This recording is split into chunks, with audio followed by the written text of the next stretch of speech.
First, I would like to readdress or rediscuss briefly our dream question and give you my slightly biased view. I do think that drugs and vaccines and diagnostics are important, but there's actually one graph I wanted to show you which actually was briefly mentioned in the morning, which is this one.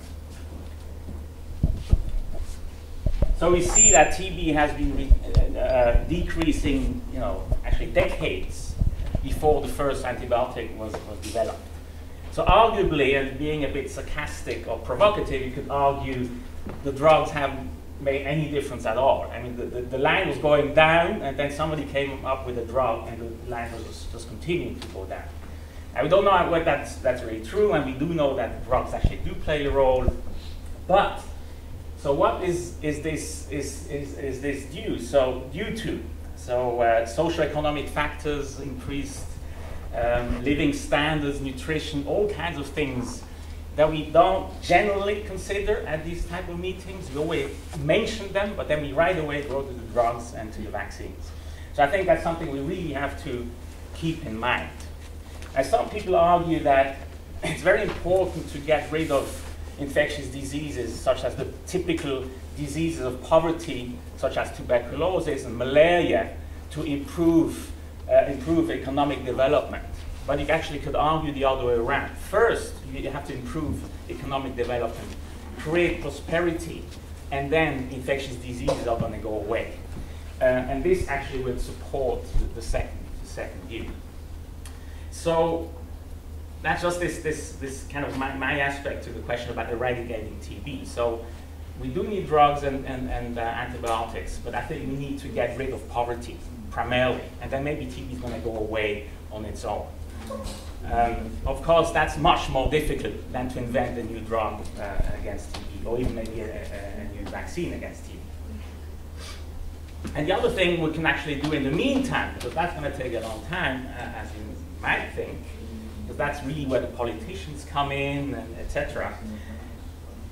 Something else we can do is try to increase knowledge, because I think we do miss a lot of in terms of understanding of tuberculosis. I'm trying to summarize this a bit in this graph. So there's this typical triangle which I think applies to all infectious diseases. So we need to know about the pathogen, about the host, the environment, etc. The systems biology now, right, which is being, coming up as a new approach, let's say, to understand biology, including tuberculosis, which I think is really important. I don't really want to discuss systems biology, but there's another aspect which my group is particularly interested in, which is evolution. So we want to understand what the pathogen is doing and how it is reacting to different forces, in particular drugs, which are thrown at it in terms of how it responds to this. So yes, MDR is a big problem, and Stephen just went through some of the key aspects which drive multi-drug resistant tuberculosis. And one of the aspects of lack of knowledge I was referring to is really with respect to the bacterial factors. And here I'm not really addressing the mutations which cause resistance, because actually those we know quite a lot about. It's really more about other bacterial factors which might play a role in the current MDR epidemic, as well as the future of multi-drug resistant, extensively drug resistant, and maybe even TDR. I think the first one to mention TDR in this meeting, totally drug resistant tuberculosis. So what's the future of that? Is TDR going to take over the world? Maybe. In fact, there are some people who have been developing mathematical models to try to predict the future of multi-drug resistant tuberculosis. And what's actually very important in these models is that they all consider one particular aspect, and that's really now takes me to the point about virulence or fitness, is that this relative, the so-called relative fitness, or let's call it the relative virulence of multi-drug resistant tuberculosis compared to drug-susceptible tuberculosis is a key factor, at least as far as these mathematical models are concerned. So I'm just reminding you of the classical definition of Darwinian fitness. So it's the probability to survive and reproduce. That's true for any organism, including butterflies, elephants, etc., and viruses. But actually for pathogens, you have to transmit in addition. So that's a very specific field to pathogens. And so I refer to the relative fitness, which is really what I'm going to refer to throughout the rest of my presentation. So we really are comparing drug-resistant organisms to drug-susceptible organisms. And so mathematical models suggest that this is an important measure to actually consider when trying to predict the future of the MDR epidemic. Now, what do we actually know about this relative fitness? There have been studies trying to measure that. And we actually recently, no, it's actually not recently, it's about 3 years ago, tried to review the current evidence about the relative virulence, relative fitness, call it relative transmission, which is really the most important measure of virulence in bacteria, or in tuberculosis in this particular case. And so that's shown here. So by definition, on the y-axis, we have this so-called relative fitness of drug resistance, which has the y time will be 1. So you're always comparing drug resistant to drug susceptible. So drug susceptible is 1, which is the red line. And then as you can see, so all of these bars are different studies which were published where people tried to measure the relative transmission of drug-resistant, multi-drug resistant strains compared to drug-susceptible strains. And this is a log scale. And so you might appreciate, or you appreciate that you see relative fitness of MDR is between 10 times more and 10 times less than drug-susceptible tuberculosis. So we're missing something. It's highly heterogeneous. So MDR-TB is not equal MDR-TB. And why might that be? And that's where I'm gradually moving towards the data I want you to present to you. But let me first introduce some concept when we talk about the evolution of drug resistance with this aspect of fitness or relative virulence, whatever you want to call it. So when you start off, or a bacteria starts off drug susceptible with a specific level of fitness or transmission or virulence, over time it would acquire a drug-resistant mutation. And usually, and this has been shown in many different species of bacteria, there is indeed a reduction of fitness or virulence or transmissibility, etc.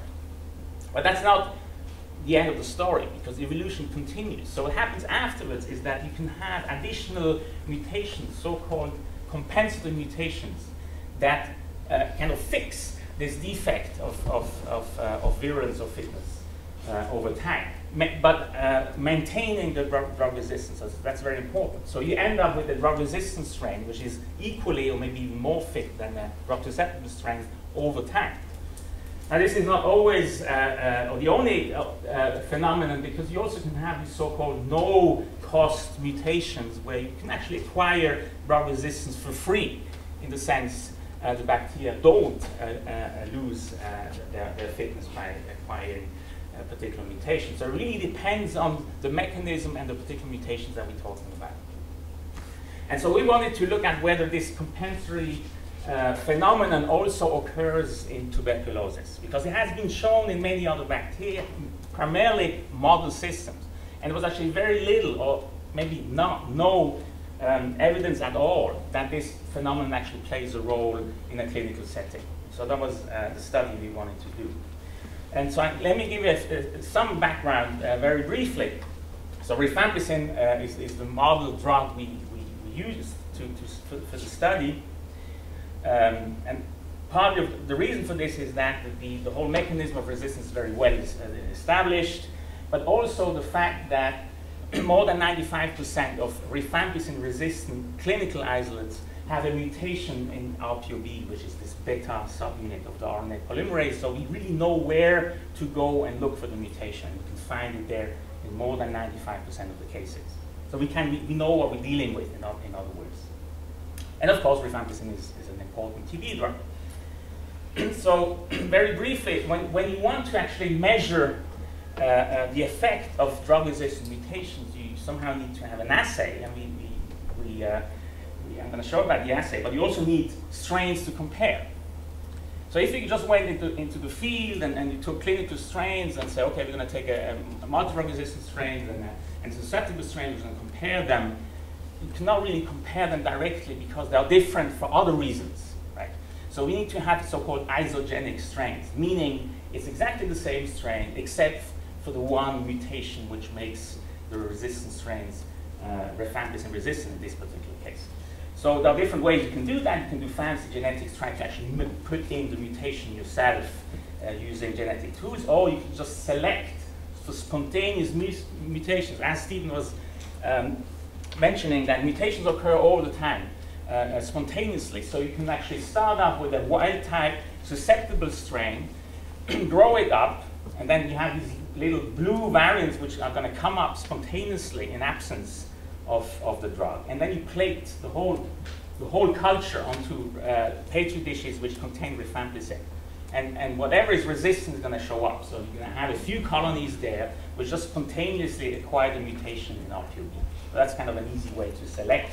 So you select for rifampicin-resistant mutations. And then you pick these individual colonies, and you end up with a panel of, in principle, theoretically isogenic strains which have different mutations. So you can sequence RPOB and you find the mutation. And then you can do the same thing with another strain, for instance. So the first one was CBC 1551, and then you can take a Beijing strain and do exactly the same thing. Now the assay. So in this case, we use a very simple assay, which is the so-called fitness or competitive fitness assay. The idea is really you co-culture both strains, so the resistant strain and the susceptible strain into the same culture. And the idea is that we have these two strains competing directly, head-to-head, for limited resources in a common environment. That's kind of a standard way that other people do this. In theory, you could do that also in mice. You can co-infect mice, for instance. We just did this in a simple culture. And you will see we still got some interesting and meaningful results. So we can discuss that, or why that might be, particularly in the case of rifampicin. Maybe isoniazid would be a different story. So you co-culture and you kind of recount afterwards by, again, plating on agar plates with and without rifampicin. That's the way you separate then again your two strains. You count the relative number of colonies and you can calculate the number of generations. You can use a formula, and that gives you this famous relative fitness measure. So when you do this with a whole series of resistant mutations, resistant mutants which are resistant against rifampicin, the way we did this, you see that, yes, it seems to be true that the dogma, which is all drug resistance has a cost, is actually true, based on what we found. Because, so again, y-axis is the relative fitness compared to the wild type, which by definition has a fitness of 1. And you see, so all of these columns are different mutants that we generated in the lab, and all of them have a statistically significant reduced competitive fitness compared to the drug susceptible strains. And the reason we can say that is because error bars are 95% confidence intervals. They're always below 1. Now the two gray shades just refer to the two strains, the parent strains, or the background, if you will, that I was referring to. So CDC 1551 in light gray, and then the Beijing strain in dark gray. The idea was to see whether there was also kind of an interaction between the mutation and the strain background. There seems to be some differences, but the overall, most of the difference is actually depending on the mutation. So you see on the x-axis, some mutants have actually a very small fitness defect versus others, the one on the right, has a very strong defect and grows actually very poorly compared to the wild-type strain. So these were lab strains. What about clinical strains? We said, okay, can we try to look at more relevant strains? And for this, we actually went to serial isolates, isolate from patients who developed rifampicin resistance over time. For whatever reason, they developed resistance, so we had an initial isolate which was rifampicin susceptible, and then a follow-up resistant isolate from the same patient, and we are confident that these were actually the same strain and not a reinfection using molecular tools that we use to really show that it's actually the same strain. The only difference is the resistance. So we have these paired isolates. And now we can do exactly the same thing. We can compare the the fitness of the resistant, the blue strain, compared to the white strain. What did we find? So in contrast to the lab strains, in these clinical pairs, we found that in a subset of those, there was actually no fitness cost. On the right side of the dark bars, you see some of the clinical drug-resistant strain had actually a significant cost, but at least 4 had actually no fitness defect. One had even a higher fitness than the corresponding wild-type strain. So what is going on? We, at the time, just hypothesized that, okay, because these are clinical strains which evolved in the patient for many, many months, they could have actually acquired putative so-called compensable mutations. In other words, trying to look for these putative compensable mutations. So that's really what I'm wanting to talk about. So how do we go about this? Because we do now have access to these next generations, we discussed about, what does next generation mean? Just, next generation sequencing, which allow you to sequence genomes very cheaply. So 5 years ago, when we originally published this paper, we didn't really have access to these machines yet. Now we do, so we can actually go back. Fortunately, we actually saved all of these strains. We have them frozen, so we can just go say, okay, now we can just sequence everything. And that's what we did. So we sequenced the initial isolate as well as the follow-up resistant isolate to try to look for putative compensable mutations. That's one thing we did. The other thing we did, we took our lab strains, the ones we had spontaneously selected in the lab, and tried to select for compensable mutation by performing so-called experimental evolution, as shown here. So it's very simple setup. It just takes forever if you do a TB because we have to subculture many, many times. So we did it 15 times every 3 weeks. It took us about a year. The idea is that over time, as these strains which are resistant at the beginning evolve in these flasks, really, they might acquire additional mutations which might fix their initial fitness defect or virulence defect, if you will. So that was the hypothesis. And the important point here is that we did these subcultures in absence of rifampicin. And what was the first interesting result is we did about 10 or 12 lines. All of them were resistant at the beginning, and all of them resistant at the end, which was already quite interesting, even though they were evolving in absence of the drug. So that suggests that once rifampicin rifampicin resistance evolves, it's actually quite stable, even if we remove the rifampicin, at least as far as the in vitro environment is concerned. So then the next thing we did, again using these next generation sequencing machines, we sequenced these evolved rifampicin resistant strains with the idea of trying to find compensable mutations. So let me briefly, before I continue, introduce the people who actually did the work. There's actually somebody from here, from Barcelona, which is a postdoc currently in the lab, Sonia Borrell. There's Iñaki Comas, another postdoc who recently moved back to Valencia and started his own group, and then a PhD student currently finishing in London, Graham Rose.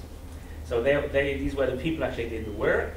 I'm just showing very briefly the mutations. Of course, we were interested in non-synonymous changes, as you would expect. So these are mutations which change the amino acid.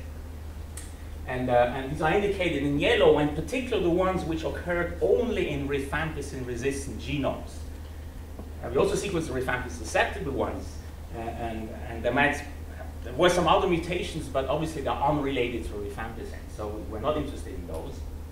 There were particularly 2 genes which had multiple hits, which in retrospect is maybe not that surprising. So we really went through for these kind of low-hanging fruits, and in retrospect, and you'll see in a minute why that is. So it's RPOC and RPOA, which are the 2 other subunits of the RNA polymerase. So not only were they hit multiple times, but they were also at quite interesting places, if you will, or areas of the RNA polymerase domains in terms of the structure based on the E. coli structure in this particular case, because they were at the interface of the different subunits. That looked actually quite interesting to follow up. But so at this stage we said, okay, so should we go down the genetics route and decide to try to recreate these mutations, as many people might try to do, to try to actually prove that these mutations actually cause these changes in fitness. But we said, okay, because that's a lot of work, particularly in TB, and we don't really know exactly what mechanisms could be. We said, let's first go and, if you will, to the real world and try whether we can see these mutations in clinical strains. Because if we don't find them in clinical strains, like in a large number, then they will be irrelevant for whatever we're going to say. So that was the next stage. And for this, so we screened a large collection of both multi-drug resistant strains as well as drug susceptible strains, because that's very important. We know when you sequence TB, and we sequence TB a lot nowadays, you do find mutations all the time. So we have to separate mutations which have nothing to do with drug resistance, particularly not with rifampicin resistance, because we don't want to be trapped in mutations which we really don't want to follow up. And then we want to find the mutations that are really relevant. So we had a large collection of MDR strains. We didn't genome sequence all of them. We only sequenced RPOA and RPOC, so the regions that we already suspected were involved in this compensatory evolution. And yes, so we did find these mutations again and again and again. Now I have to explain two concepts, which I hope I might, do it in a way that you understand, because it has to do with something which is very specific about tuberculosis, or Mycobacterium tuberculosis, the bacterium. There are two features which were actually very handy, or came very handy to follow up this story, which that even though I say there are mutations in tuberculosis, they are generally very rare. So you have to sequence 3,000 base pairs in average before you find one mutation. So that's number one. And number two is that there's very little horizontal gene exchange. And this is an ongoing discussion of how much of that there really is, but in our hands at least, we see very infrequently the same mutation in different parts of the phylogenetic tree of tuberculosis. Now, I didn't show you a tree before, but imagine, and maybe you've seen one of our other papers and other people's papers. We know that TB comes in different flavors. I'm not talking about drug resistance. I'm talking about phylogeographic diversity. So you have Beijing strains, for instance, which would be the blue ones, and then there's red TB in Europe, and there's green TB in Africa, etc. So these are so-called lineages, different phylogenetic lineages. And generally, you don't see the same mutation in different parts of the tree, except for drug-resistant mutations, because they are selected again and again, independently in different variants of tuberculosis. In other words, you see the same rifampicin resistant mutation in a Beijing strain that you would see if you went somewhere to let's say, Mexico, and you isolated an MDR strain there. Exactly the same mutation you can find. But otherwise, you don't see mutations which occur in the same in different parts of the tree. So by looking at, and that's what these different colors are referring to. So the different colors of the stars refer to different phylogenetic groups of tuberculosis, or Mycobacterium tuberculosis. And you see that the exact same mutation occurs in all different types of Mycobacterium tuberculosis. That's one, which is very, very unlikely, unless these mutations are doing something and actually were selected to be there because they're doing something. And the other thing is that you see that a particular codon is hit multiple times. You have a change, for instance, from V to G or from V to A, which is again very, very unlikely, given that generally there's very little diversity in M. tuberculosis. So that was the characteristic number one I was referring to. So when you combine these two features and concentrate on mutations which show these characteristics, so the mutation occurs in different lineages of TB, and also shows multiple hits in terms of the same codon having different variants. And this overall is very, very unlikely to occur just by chance.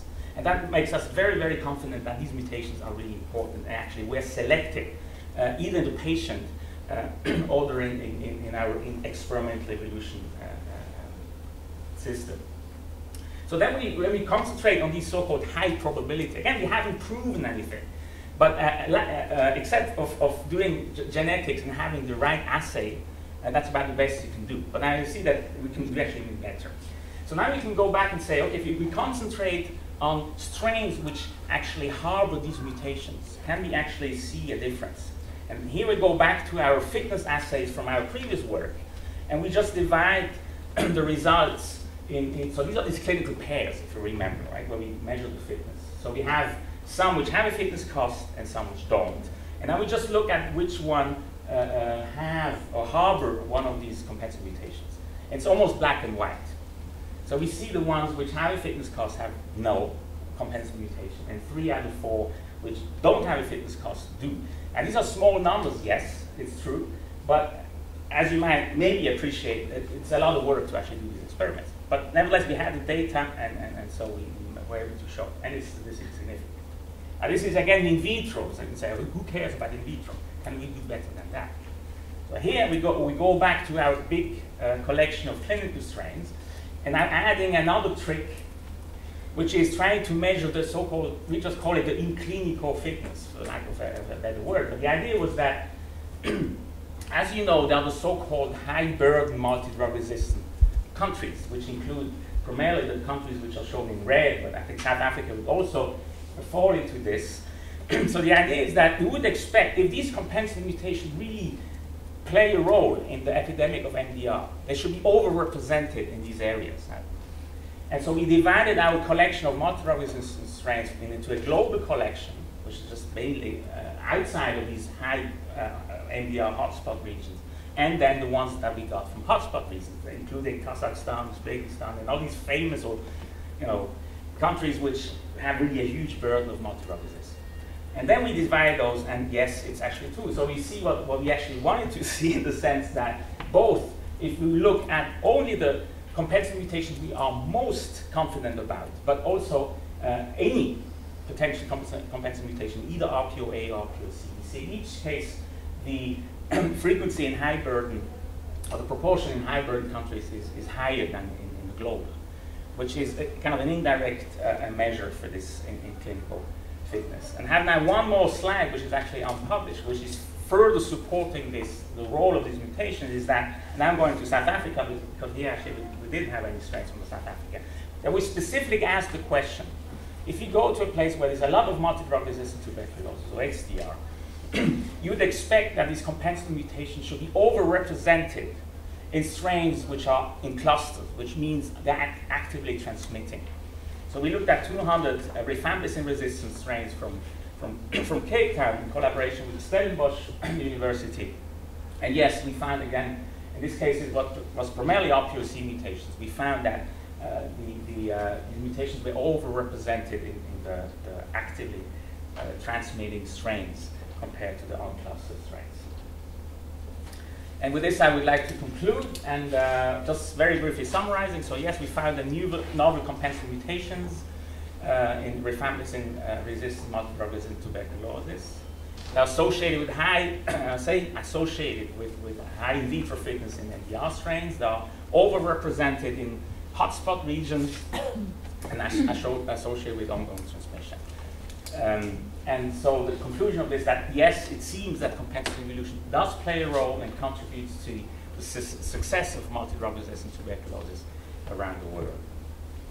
And with this, I would like to thank the collaborators, the members of the group, funding agencies, and thank you all for your attention.